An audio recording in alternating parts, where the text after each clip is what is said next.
Okay, so first thing you do, you check your wrist, right?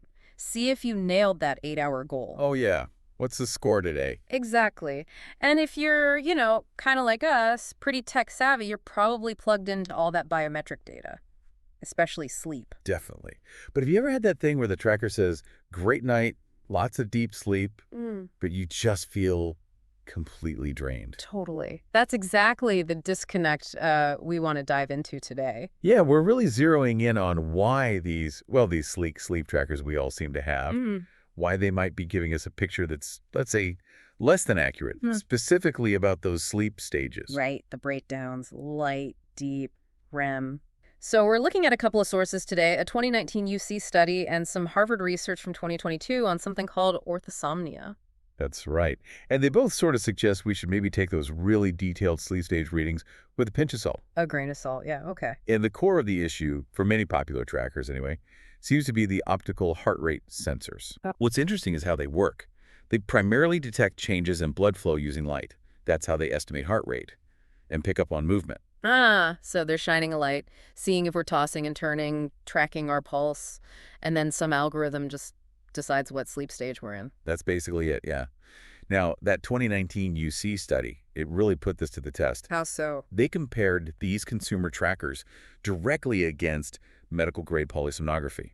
You know, the stuff they use in actual sleep labs with all the brainwave monitoring. Right, the gold standard. Exactly. Mm. And what they found was, well, pretty striking.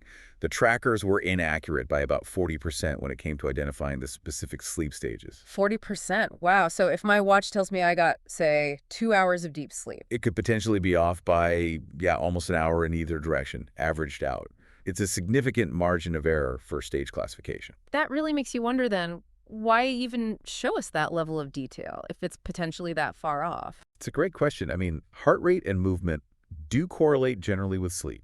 Lower heart rate, less movement usually means sleep. Sure. But they are indirect indicators. They don't directly measure the brain activity that truly defines whether you're in light sleep, deep sleep, or REM sleep. Think about it. Mm-hmm. You can lie perfectly still, just relaxing before you fall asleep, right? Your heart rate might be low. Yeah, totally still. But you're not in deep sleep. That requires specific brainwave patterns, and, well, an optical heart rate sensor just can't reliably detect those. Okay, that makes sense. And this is where that Harvard research, the orthosomnia concept comes in. Exactly, orthosomnia. It's this idea that fixating on achieving perfect sleep scores. Based on potentially flawed data. Right, based on tracker data that might not be accurately reflecting your sleep stages. This fixation can actually create anxiety. Huh. People start worrying, oh no, I didn't get enough deep sleep according to my app. And that worry itself can paradoxically lead to worse sleep. So the attempt to optimize sleep, driven by these detailed but possibly inaccurate stage breakdowns, could actually backfire and disrupt sleep? Precisely. It's a strange loop. We rely on these devices for insight into something really complex happening in our brains. Mm-hmm. But the main things they're tracking are movement and heart rate. So we might be misinterpreting that data, stressing about sleep stage numbers that frankly might not be very reliable. Okay. It seems like the detailed graphs look convincing, very scientific. They do create that illusion of precision. But the underlying tech, the optical sensor, it's just not built for that specific job of differentiating sleep stages accurately. That sums it up well. It gives a good general picture, Yeah. but the fine-grained stage detail is where the limitations really show. Right. So the big takeaway here, it seems, is that while these trackers are pretty useful for, say, tracking total sleep time, consistency, maybe restlessness, Yeah, the broader patterns. we should probably be quite skeptical about those minute-by-minute breakdowns of deep, light, and REM sleep, especially if it's coming from just an optical heart rate sensor. I think that's a very fair and important conclusion, yes. So for you listening, maybe here's something to think about.